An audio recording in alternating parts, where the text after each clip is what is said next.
السلام عليكم ورحمة الله. معكم مصادر نيوز الإخبارية.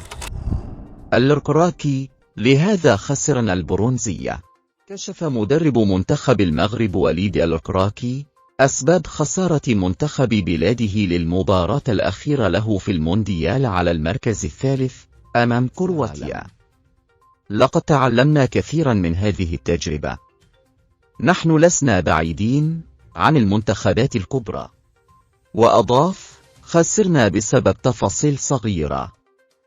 كانت مباراة سيطروا فيها خلال الشوط الأول وارتكبنا الكثير من الأخطاء وعانينا من الكثير من الإرهاق. في تحسن في الشوط الثاني لكنهم حافظوا على النتيجة.